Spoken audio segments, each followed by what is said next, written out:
Thank you for coming. Here we are in Warminster on the 50th anniversary of the events that took place here, much to the work of Kevin and his friends who were there as teenagers under my mentorship. He said to me, "Look at the monsters that you've produced." They're not monsters.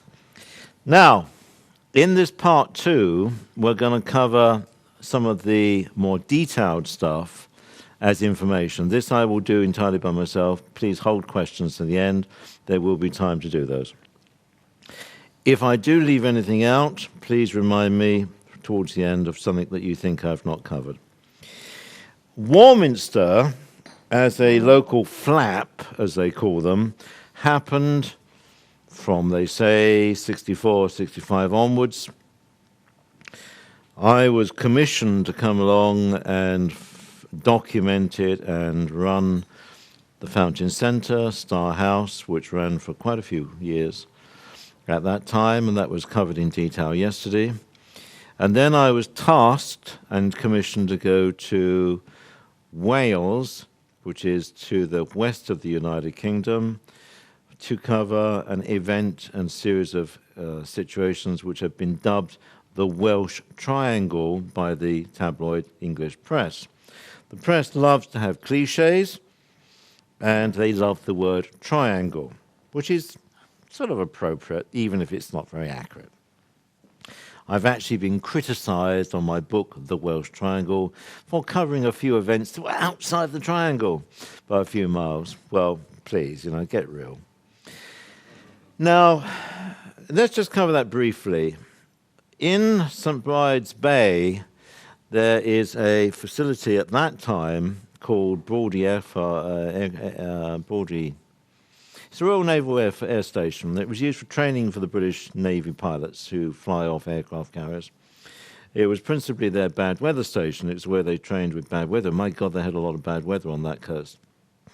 But also, at that time, and I can talk about this now because it's not there in that form anymore, there was an oceanographic research station, allegedly civilian, which was run by the United States under a United States Navy captain. Everyone wore plain clothes. They weren't allowed to have American vehicles. And if they got a parking ticket, they got shipped home in disgrace because they were a listening station for propeller noise, turbulence from Russian and any other what we considered enemy submarines.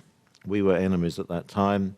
Then we moved into a more friendly zone, and now we seem to be enemies again. But that's all political crap.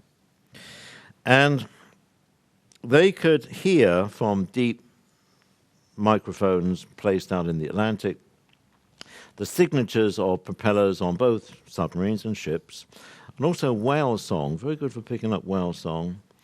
And there were other stations on Newfoundland and Greenland. And with that coverage, they could track these boats and ships. And that's now a totally global system, so they know where every single thing is in the world.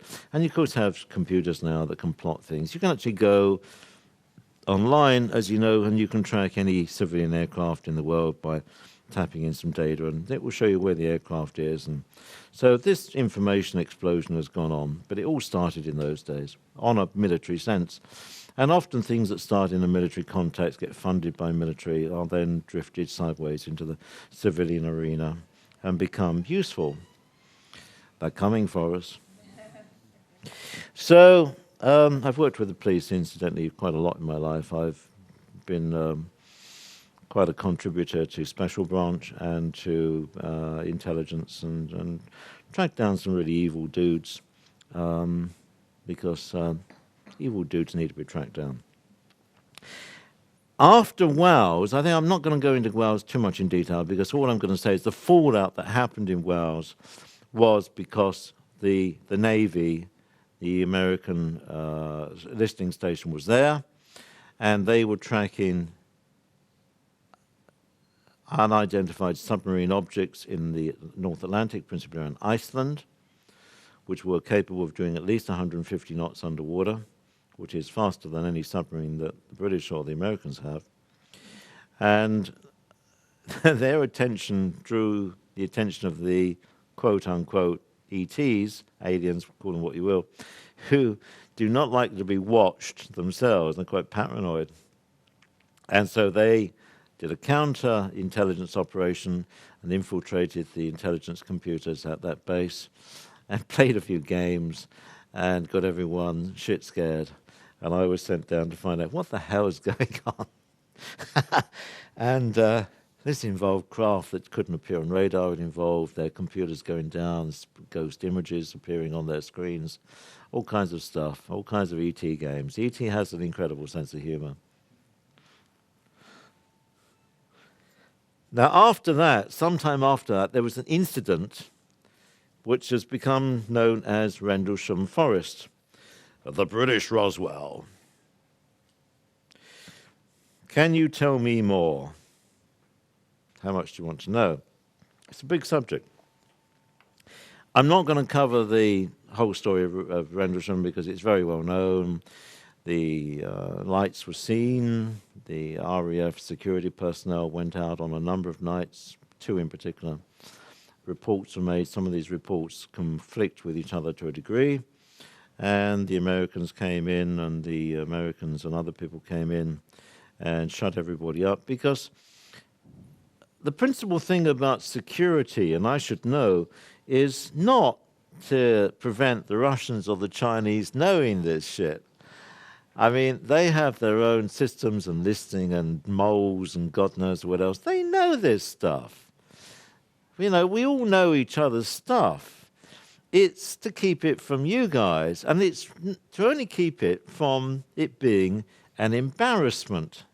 Because if you are supposed to be in charge of a nation's security and national defense, and you're supposed to be in control, to admit that you're not in control, to admit that you can't do anything about this that's going on, is not politically correct. It's embarrassing. I mean, you know, what would you think of the Chancellor of the United Kingdom if he came on in his budget speech, and instead of saying, well, it's all going according to our plan, please re-elect me next year because I've got to put my kids through public school, actually, I've got very little control over anything that happens. We can write a bit of legislation and we can make a few rules, but I've got about that much control over a situation which is about that big. He's not going to say that to you. He's going to say, no, we're in complete control and elect us as an electable people, and we will give you good governance. Maybe. So the reason why national security and all the minions who I've had to deal with over the years try to hold things down is purely to stop people who have red faces. It's not because, you know, we mustn't tell the Russians. The Russians know this stuff. And if they don't know, they're damn well going to find out. The Chinese as well, and the Mossad and the Israelis and us. And, you know, I mean, it's almost like, as I say, in the old days, you used to phone each other up and say, hey, we're doing this, we're doing that. It saves all the messing about. It keeps the budget down. So, Rendlesham, cut to the chase. What have you got? Let's go in at my level, not going at the level you're used to. Here's the base. Bentwaters. And you have got, at that time, it's not there anymore, which is why we can talk about it now, the largest stock of atomic nuclear warheads in Europe.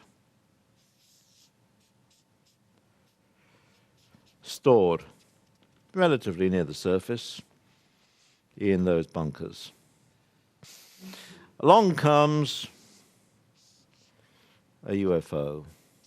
It will be accompanied by 2 others, because when this UFO is in proactive form, it has to be held aloft by the other 2 drive systems, because it's using its drive system for another function. And when that is being used, it cannot necessarily stay where it is under its own power. It will also have various satellites being drones, but not drones in a human sense, which are smaller craft which might be performing other sub-functions. They have a mechanism which is part of their whole technology to come in here and take out the plutonium fuse. If you know anything about atomic weapons, which I hope you don't, you will know that you've got a core material, you've got a fuse, and that fuse will not go pop until it becomes a critical mass, in which case it achieves criticality, produces fission, and the distribution of the intensity of neutrons and other material will then fire the process which makes it go pop. If you take out the fuse, like taking a percussion cap out of a percussion cap pistol, we're going back a few years now, you have not got a weapon. It will not go pop. So they came along and they took out the fuse, okay? And then they have a way of taking the plutonium and they convert it to iron, which is quite easy. There's a relationship, incidentally, between hydrogen, oxygen, let's get this right, silicon, and these are to do with resonance functions. I've covered in the first part a little bit about physics. Let's cover that quickly now. By the way, this is the back side of the chart I was doing earlier, so you will see some of the background material coming through, but it'll be all right. Hydrogen is a resonance, fundamental resonance very near to energy. Energy in the universe, the ether, creates matter. Chicken and egg, but the ether has to come first before the matter can be there. Hydrogen becomes a succession of table of elements, right up to the heavy elements, and they go in groups. And these groups have a harmonic relationship to each other, like on keys of a piano, of different tones and keys and octaves. And if you know that you have an E, you also have in another key another E out there. Anybody who does music may understand this. If you understand music, you will have a much better idea how actually the universe works. So, if something is here, you can change it to there. Or if something is there, you can change it to there. It's just a matter of making the transition at room temperature. Don't need a reactor. Don't need CERN. You can do it. You actually can do it, believe it or not. In the course of ordinary life, say you take a chamber of material, I'm just going to put a few Mickey Mouse electrons and microns and atoms in here, which you'd call matter, and you review that over a long period of time, say 10 years, you'll find that particles will spontaneously vanish. They will no longer be there. They go. And you'll find other particles come in, and you basically produce, over the period of time, a general concept of stasis. However, this process does produce material erosion. In aircraft, if you keep an aircraft around for long enough without even necessarily flying it, it will actually produce cracks, it will produce metal fatigue. And as you know, with plastics, polymer chains, which are long chains of molecules, will break down. And that's part of that process.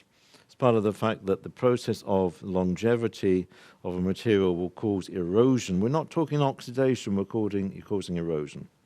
So things will slowly erode. They will change. Nothing is more unchanging than change. Long periods of time, but it's there.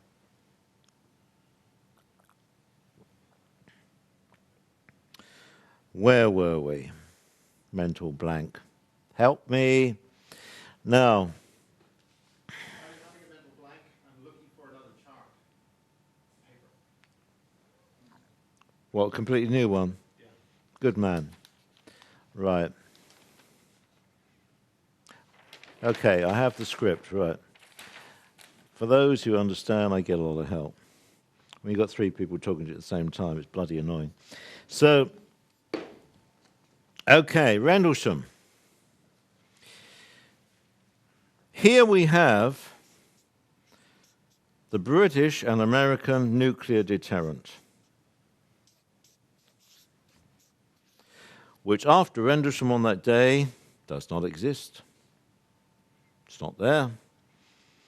It only fires blanks. Call for the brown trousers.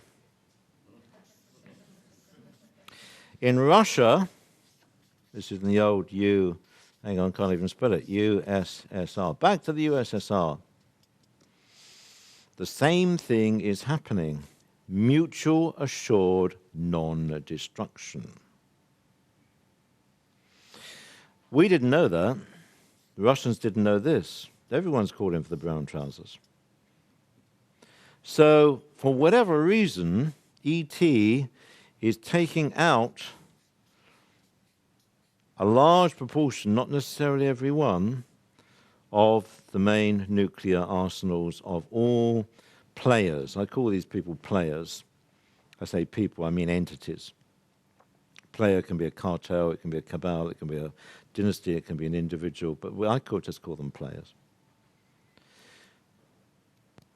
I can't find a specific international crisis that would say that the occurrence of Rendlesham at that time was pertinent to something that was going on or not going on. I can't say that Rendlesham stopped an incident because I can't find an incident, and I have looked. You might look and find an interest, let me know, because I'd like to know what that was all about. But anyway, all that was going on. Now, that had been going on for a long time. There was a mention here about, if I recall the words, the Carlton crater. I don't know if I've got the word right. And it amounted to the fact that there was some kind of incident or sighting, and in a field, there was a hole, and there was something in the hole. And the army came along with long poles, and when they're using long poles, you know, they don't want to get near it, and they were finding out what was in this hole. Now, I can tell you what was in the hole. When this iron has been created out of the plutonium, they don't want to take it home. So they dump it, but they dump it in a responsible manner, and they usually dump it down a hole. In those days, a very small hole, now a bigger hole. And some of the holes, somebody asked about sinkholes. This was one of the other kinds of sinkhole, that some of the holes that you find, and I don't mean the big sinkholes, I mean a tube-like hole, found after a lot of them in Siberia. Big tubes going down into the ground, no explanation for them. There's nothing they found, but those are probably dump holes. And they have found some very radioactive material in the Siberian waste, which should not be there. Like, why would in the middle of the Siberian waste you have a concentration of some very radioactive material? It does erode quite quickly. The half-life of this decayed iron is quite... The iron is slightly radioactive, but it decays very quickly. Decay by half-life means that you have here a literal decay by time. So this radiation over this half-life goes down to half, goes down to half, goes down to half. That's what you call a half-life. So Rendlesham, the craft, which was dripping metal, is dripping and dispersing of the iron that it says picked up from the bunkers.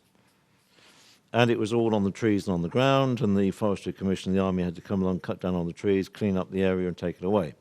They didn't tell you that. Why didn't they tell you that? Why were the witnesses shut down? Because, my God, we haven't got a nuclear deterrent.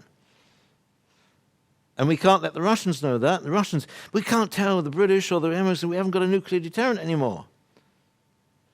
Everyone's scared of letting the genie out of the bottle, letting the cat out of the bag. Now, unfortunately, there's a proliferation of nuclear material in the military sense worldwide. And it's fairly common knowledge that, you know, the known protagonists in British, the Americans, the Russians, are not the only people who have nuclear material of a military nature. Israel has had a lot of material for a long time, but mostly of the smaller capacity, what we call tactical level. China, of course, various other people. The Ukraine sold 4 nuclear warheads to Iran. They didn't ever have a nuclear warhead of their own, but they bought 4 from Ukraine, and then the CIA bought them off Iran for very serious money because they preferred to have the money rather than the nuclear warheads. It's a lot of shit goes on. The CIA will buy anybody. It's, well, why bother to have antagonisms and wars when you can simply give them a big bag of money? Anyway, I digress. So that's what Rendlesham was all about. Dot. That's what Rendlesham was about. You weren't supposed to know that. And it still goes on to this day. Pardon? The Russians, because just after Rendlesham, both Britain and Russia peaceful. Okay. Just give us a little bit of input there. Dot wrote a book on Rendlesham. That's why I'm referring to her. Can you hear me? Yeah, it's you was going on about the British and the Russians. Just after the incident, both Russia and Britain became friends. And I often think it's a connection to Rendlesham. And you're saying about the nukes on the base, which is on that literally is on the Woodbridge base, on the hangars that lay to the left, that go alongside the runway. Yeah. And many people have told me that craft that came over literally zapped those hangars. Mm-hmm. So what you were saying is what I've heard before. Thank you. Yeah, because obviously they're near the runway, because you have a relatively short distance to roll them out to the aircraft that are going to fly them. True. Which in those days were a lot of often bombers. They were, actual aircraft. Yeah, but during the war it was where craft that had been, injured or whatever, it was a landing site for maimed aircraft. Got it. Thank you, Dot, for verifying that. You're welcome. That's good.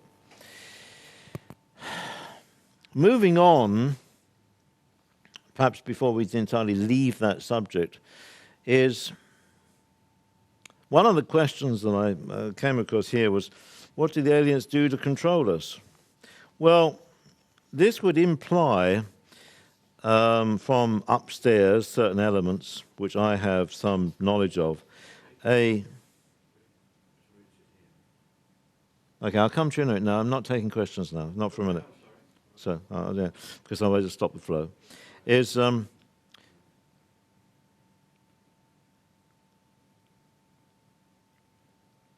how much security oversight from an international peacekeeping point of view, from upstairs down to here, has gone on, does go on? And that's a very, very good question, because how much should go on? You see, on the principle of not interfering with cultures, because as I explained yesterday, when a technologically superior culture has communication with a lesser culture, I don't mean lesser sociologically, I just mean they're not quite up to speed on that kit, on that technology. Usually the lesser one suffers, because the lesser one looks up to the greater one. Like you guys might look up to people who fly flying saucers. I mean, they're no different from you. I find you a damn sight more interesting than them. And it tends to cause an inappropriate imbalance in focus. And the evolution of that culture tends to get inhibited or even suppressed, because people make these people into gods, which they're not. They're just people. They might be advanced people and might have amazing abilities, but they're just people like you and me. They're not that radically different. I explained yesterday that you have got a degree of ET blood in your DNA. You go back, so whatever you are is already part of them, and what they are is already part of you. There's cross-pollination. We must come to that in a bit. We must cross-pollination between the DNA, even currently and over the years, and that's all part of what goes on with quote-unquote abductions. That's important. Somebody remind me if I don't cover that. Let's just cover the security angle a bit. It freaks out the military, and it freaks out intelligence, and it freaks out the politicians who are allowed to know this stuff, that uncontrollable force or intelligence can control our military systems. You've heard testimony in the States of Minuteman squadrons, that's a ballistic missile, being taken over, shut down, run up to firing point, shut down. They can take over the British computers or the English computers or the American computers. They can just take them over like that because their ability to infiltrate the technology is absolutely incredible. Both in terms of your consciousness, in terms of your technology, in terms of starting or stopping a car, anything, they've got access to that. But the question is, how much should it be used? Because, as I've said, the more you interfere, the more you damage the social evolution of a culture. You don't want to do that. You don't want to do that. But there comes a point when there's a cut-off point where if the kids in the kindergarten have got too many matches and they're setting things on fire in the corner, at what point do you interfere? Now, I know for a fact, been involved, that interference has gone on a number of times to your benefit, to the benefit of the earth. And it's not just human beings, it's the ecology and the animals and the whole duration of the planet. We don't want to lose the planet. It's too damn valuable. And, you know, sanctity of life. I would try not to step on a spider, even unless I can absolutely help it, you know. You don't want the karma of that. If you've done something, you have created a karmic connection. And I'm not saying it's an eye for an eye thing. It doesn't work like that. But if you don't need to be negative, don't be negative. Live and let live, whether it's a human being or a spider or anything. You know, the guy who shot the lion in Africa recently, what a dumb thing to do. With a crossbow, wasn't he? He shot it with a crossbow. And now he's being vilified internationally. Well, I mean, look at the kickback on the karma to him of that. You know, he was a dentist. He could have remained an innocent dentist. Now he's got people trashing and putting graffiti all over his Florida home. And, you know, he's going to live with that for the rest of his life because he's too stupid. He went out and killed a lion, which was totally unnecessary. I mean, the lion's been there longer than he has. He's got more right to be in Africa than he has. I guess it gets me mad. But ETs have got a lot more control over their emotions than some human beings, fortunately. I mean, they're not easily provoked. Remind me, I'll come back to ET weapons in a minute. I've got to come back to that while we're touching on this.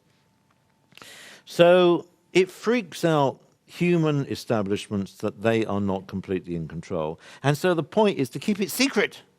My God, I'm not in control. Why don't they just admit they have limited control, like the Chancellor admitting that he doesn't have complete control over the economy. He can tweak. He can tweak. That's all he can do. Let's cover the weapons thing. How many instances of aggression, military interaction between ET, craft, IX, and human situations? There's been a few. America did have a policy, unfortunately, in the 50s of trying to shoot down craft. They'd just come out of the Second World War, like all of us had. And they were paranoid about these things, and they treated them like aircraft. Some people thought they were Russian, but most people thought, hey, what the hell's going on? They wanted the technology, but they thought they could shoot them down. We can't shoot down a craft that is surrounded by a force field because the ordnance will simply stop or bounce off. You can't do that. They did try accidentally to maneuver, and this is very unfortunate because if you have, we'll draw one of the old Hannibus here. That's a German term, which doesn't mean to say that they made them. If a jet, Mickey Mouse jet, flies underneath a craft, it will basically crash. Why? It's fairly obvious. This thing is having an anti-gravity effect in that zone, and this aircraft will not withstand that stress. Be like hitting a brick wall. Usually it's about the ionizing meson waves and particles riddling the aircraft with micro-puncture holes. That's what, if you forensically examine the material of aircraft that have suffered this accident, you will find little tiny holes all over the airframe. And that indicates they have come in contact with this zone of danger underneath the craft. So the American pilots, to pick up speed, you dive, I've done it myself, you pick up and you dive to pick up speed, but if you go underneath the craft, you are basically saying hasta la vista. One or two of these pilots were taken out. They got to here and they were taken off. They were dematerialized, they were beamed out. Beam me up, Scotty. They were taken out because these guys didn't want the karma of treading on the spider, if you pardon the metaphor. And the aircraft crashed and there was no pilot. In Vietnam, colleagues of mine who were in intelligence in Vietnam were investigating aircraft that had gone down in the forest of Vietnam, and they were down, and they did not crash. They were complete. They had been lowered down because for some reason they were doing some kind of annoying function. And unfortunately, the pilots were dead because they were also riddled with holes, because they'd come into contact with the same function. That's why I said, when Rendlesham, when a craft is using its mechanisms for other functions, it cannot necessarily stay there in a stable, hovering position, which is why it has to be supported by two other craft above it. That's very simple mechanics. And the craft were down, and they were complete mechanically. They had not torn down any trees, but they were riddled with holes, and little tiny holes. And the pilots were dead. I don't necessarily regard that as an act of aggression. I think it's an unfortunate accident. You will find that EIACs are quite active in hostile zones of encounter, theatres of war. And there's a variety of reasons for that, apart from the historical record, because they do their own newsreels. They do actually keep tabs on what us idiots do down here. Sometimes they interfere, but it is not general policy. If you want to go and kill yourselves or kill each other, well, carry on, won't make them, on that level, it doesn't make evolutionary. As long as you're not going to blow yourself away, it doesn't make a lot of difference. If you're looking at a herd of wildebeest, as if you crocodiles eating some wildebeest as they cross the river, well, you're not going to go in there and kill the crocodiles, because maybe the crocodiles are taking out the weak ones. All right, they usually go for the weak ones, the slow ones, even the young, and so you don't go in and change that because you have some ethical view on it, because that's all part of the ecology.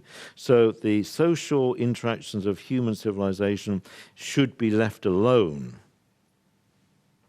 unless it gets to a point where it's the kids setting fire to the kindergarten.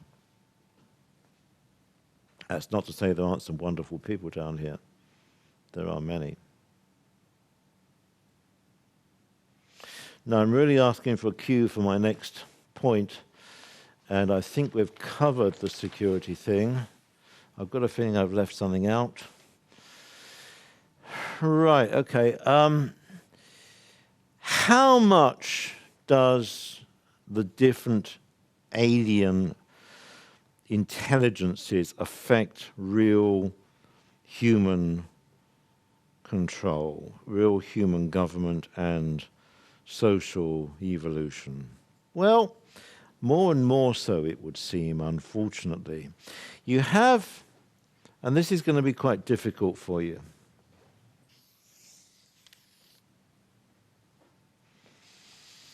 pie chart.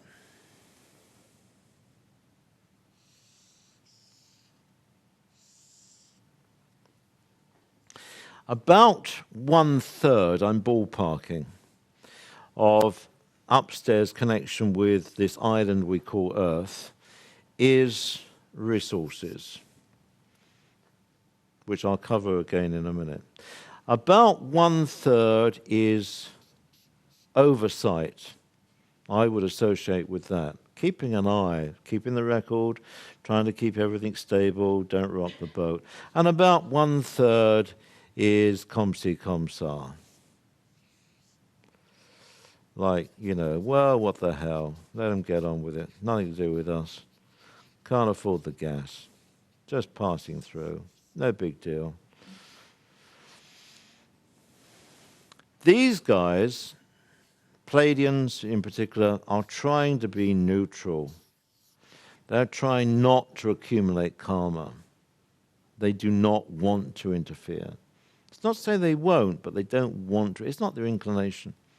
They've got lives to lead. You're a nuisance. These guys have been here for a very long time. As I explained yesterday, about 450,000 years, of which the human interaction is about 250,000 years, when they created not the slave, but the helper, the new man, the human. And then when that civilization had its big catastrophe, what you call Atlantis, which was a pandemic theme more like Mu and Lemuria, which was about 10,600. I'll put a convenient figure in there years ago, from roughly today-ish. Don't hold me to too much account on that. It's quite vague. And a lot of that was destroyed due to crustal shift of 3¼ degrees, as we discussed yesterday. The actual planet moved on its axis by 3¼ degrees, and there was a certain crustal shift. There was the end of the Ice Age at that time. There was huge floods and sedimentary material, and a lot of this civilization, well, 99.9% of it, hasta la vista. Whether those people completely escaped is debatable. Probably a lot of them did, and a lot of them went underground, a lot of them went to the moon, a lot of them went elsewhere. And for about 4,000 years, there was not a lot going on the Earth at all, because there was such devastation. And then civilization, the survivors who had survived quite magnificently in their small groups, started to build themselves back. You had Mesopotamia, the Sumerians, and various other subsequent groups where some of the technology and some of the knowledge and some of the people resumed, and they got quite a lot of help from upstairs, and then that went through a various of series coming forward to the present day. I'm trying to avoid the nasty bits. In here, this is what I call resources. You have, first of all, the procreation requirements. Now, some of these races, and I'm not being racist, and I have no feelings. My mission is to make everybody as fulfilled as they possibly can. I have no prejudices. There are no good guys and bad guys. You have to try to understand. If you have, in any one particular species, a large head and relatively modest-sized pelvis, your intelligence will work out that you cannot deliver in a child that size of head through that size of pelvis. Can you? Can't be done. God knows. I mean, when I had a small holding and you cover a Frisian, you cover the Frisian with a Hereford because it's a very small calf, and that gives the uterus a chance to expand, because if you try to breed a Frisian out of a Frisian on the first delivery, you will kill both of them, both mother and child. So you breed a Hereford Frisian cross. And it stands to reason, let's cover some of the anatomy, is that if you've got a race that has a large head and a limited size of pelvis, they cannot deliver naturally. Neither do they want to carry around a baby which is going to kill them anyway. And over the millennia, we're talking very long periods of time, they have developed other systems. And the other system you may not particularly approve of, but I can't comment on it. It's not anything to do with me, but I can only tell you what it is. They use host. They use surrogate incubation. And it involves a human female, usually a human, it doesn't have to be a human female, and the human female will be inseminated with sperm of one kind or another. You have to remember, because you are 1.6 alien and 98.4 primate, there is a cross-pollination of the ability to procreate, which originally was like a mule or an ass, where you have a horse and a donkey, or a donkey and a horse, and then evolved more into like two different breeds of dog. In theory, a poodle can breed with an Alsatian, and you get something called, I don't know, poddle, whatever you want to call it. But you see, we see where I'm going with this. There are sometimes ability to breed a hybrid, which is a combination of two different species. When people do dog breeding, they do it ordinary insemination way. This little doggy mates with that little doggy in there. So we've got a nice little pretty doggy there, nice little temperamental doggy there, put the two together. You get an even better doggy out of that. But you can do it in vitro, literally in a test tube. They don't use test tubes, but I'm using this as a metaphor. And you can inseminate a human female so she becomes pregnant. Now, at a certain point, it is routine, because they microchip them, which is a microchip which is coated in carotene, which actually stops the rejection process. And this transmits. It transmits on signal coming down. It's a passive transmitter. It sends it right back up. It's the same thing is in here. You know, this is not... It's not exactly unknown technology. Barclays card, send me my contact card. And I never use these damn things because they can be hacked. But you can go to the checkout and you slip that past. There's no battery in that. But it's picking up a signal and it's retransmitting a signal back. And lo and behold, you've paid for your groceries. And this is the same principle. This chip produces exactly the same return signal. So this person, apart from any other method, which is more advanced, can be tracked. And generally speaking, with the procreation program, they stay true to families, they stay true to bloodlines, and they stay true to the same surrogate females, maybe for their whole life. So when somebody has said, I've had 20, well, I'm exaggerating, say 12 phantom pregnancies, they have probably produced a number of alien hybrid babies, because at a certain point, this female gets quote-unquote abducted, which means she gets taken off and she's put on one of the tables, which look like that, and through the navel, which is the standard method, or through the uterus, baby fetus will be extracted. Now, there's a secret about this. I've delivered 5 or 6 children myself in normal human terms, because I am qualified in certain areas, and I just happened to be the guy on the block who could deliver there at the time. And babies, in this context, you must not let them breathe. You have a function in human children that they are in the fluid, and they've got the umbilical cord. And if you allow the natural expression of oxygen, their heart will change, as you know, and they are then needing oxygen for support, and you can't support them in vitro after that. So they cannot breathe, they're not allowed to breathe, they have to be extracted and not be birthed, and then they come off and they go into in vitro tubes, and they grow up in the fetal to early life form in the chambers. And lots of people have said they've seen these chambers, and that's the way they grow them. This is not a negative process. It actually removes the pain of birth. It removes the problem of genetic problems with indigenous diseases or diseases which are in your DNA. And I have to say the human civilization is moving in the same direction. In America, they like cesarean births. They regard cesarean births as more safe, which I don't happen to agree with. But this is just taking it one step down the line by taking the baby out in a fetal form and then growing it in vitro, basically in a fluid.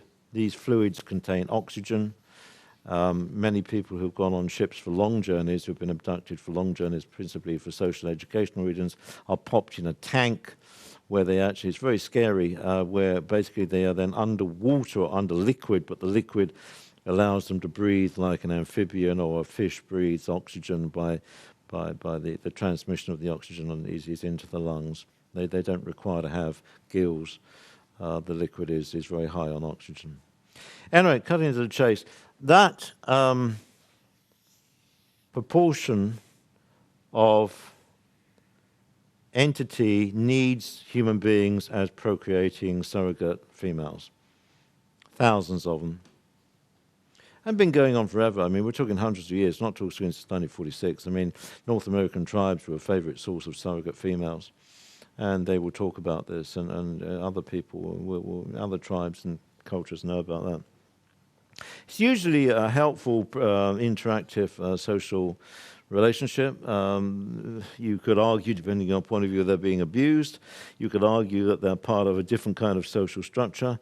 But you have to bear in mind that rather like if you were a game warden or a ranger on a safari park or a zoo, you would not have the same kind of sociological attitude towards your animals in care, or say a farmer who's got a herd of Herefords or Frisians, when he's inseminating his cows, when the vet comes along, I've actually had these situations, and the vet will come in his white coat, and he, not the vet, but the man from the Ministry of the Agriculture, and he puts on his big glove, and the cows go all big-eyed, oh my God, and he's up there, and he's who do you want today? Oh, I've bull 46. Oh, it's up to bull 46. Okay, there, off he goes. I mean, it's a different attitude. Do you see what I mean? You have to be clinical about this. And I'm not endorsing it. I'm just telling you the way it is. I mean, if you want to have a problem with this, we'll go and talk to a farmer who's got a herd of Herefords and talk to the Herefords or the Frisians and see what they feel about it. They quite enjoy the whole thing, actually.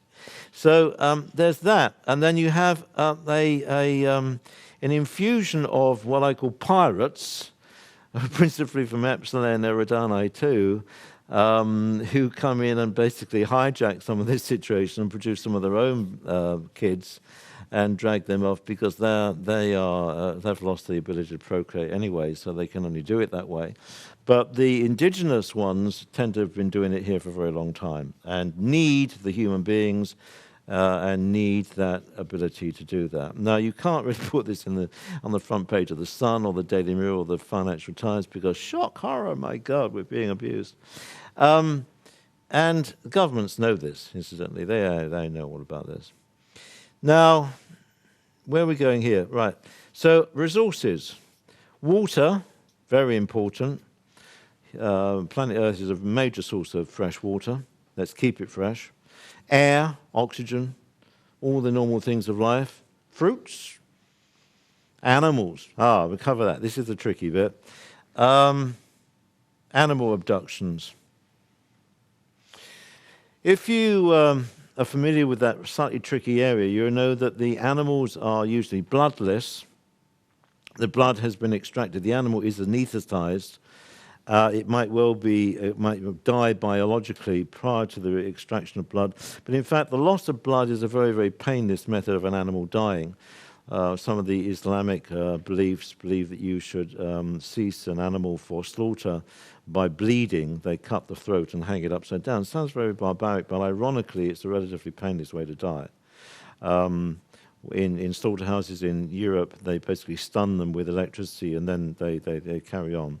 So you can have different ethical points of view on that. But however, assuming that this is a humane process, the blood is extracted, and then various enzymes are extracted from various key organs: eyes, jaw, rectum, various other bits and pieces, where there are very specific enzymes that are extracted because they are simple to get, and it's a resource.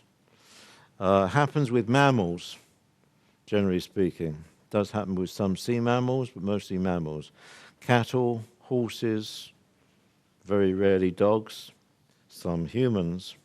That's the tricky bit, is some of these dodgy guys do take humans for food.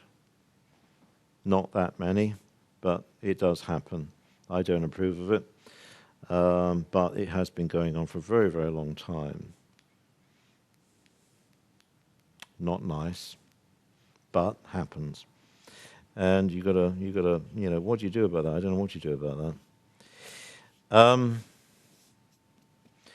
But generally speaking, the planet Earth, in terms of interstellar travel or interstellar translation, is considered for victualling, as we would say in the Navy.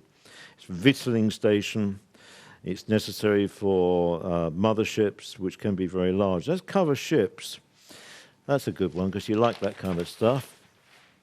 Roswell.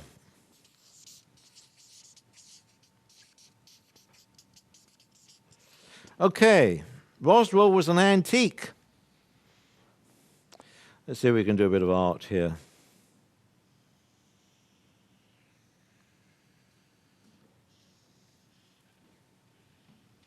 Very inaccurate, amazingly inaccurate. I do apologize. Wasn't a flying saucer, was it? Oh, no. It was an antique craft with its very peculiar back end, which Kenneth Arnold had seen, generally speaking, near Mount Rainier, which he coined the term flying saucer, but in fact they weren't flying saucers. They only looked flying saucers because if you look at the thing on its side, it does look like that, approximately, but in fact it had an indented back end and was crashed deliberately because human beings like stealing things. How many times have I beaten up governments to have a particular piece of technology taken on board and absorbed? Brought in over 26 years ago the definitive cure to breast cancer from Sweden. Did anybody want to know? Absolutely not. Because pharmaceutical companies make on average £60,000 to £90,000 per patient per year from pharmaceutical treatment of cancer. Big bucks, big money, money rules. Don't want that. Managed to get through the oil pollution technology and a bunch of other stuff. But generally speaking, it's very, very difficult to introduce innovative technical material because you've got a whole bunch of university professors and research grants who have been working on something for 20 years, who know what the hell they know or they think they know, and they don't want to admit that they're wrong or that they're completely up the wrong alley. And you've got cartels and cartels and corporates who have been, producing fossil fuels and God knows what else have committed to what they do, and your technology is going to completely ruin their bottom line. So to bring in technology is very, very difficult. Usually you can slip it in occasionally, but if you want something really accepted, you allow human beings to steal it. So what did you get out of Roswell? As Corso said in his book, The Day After Roswell, you get Kevlar, which is an armor-plated kind of spider silk, really. Spider silk is stronger than steel. You get fiber optics. You wouldn't have all of that without Roswell. You get microchips, and you got Velcro, thank you. Well, I don't know about Velcro. I'm not too sure about that. I literally don't know. You might be right, you might be wrong. There's another big one. I'll think about it in a minute. Fiber optics, Kevlar. If you read The Day After Roswell, you'll get most of it.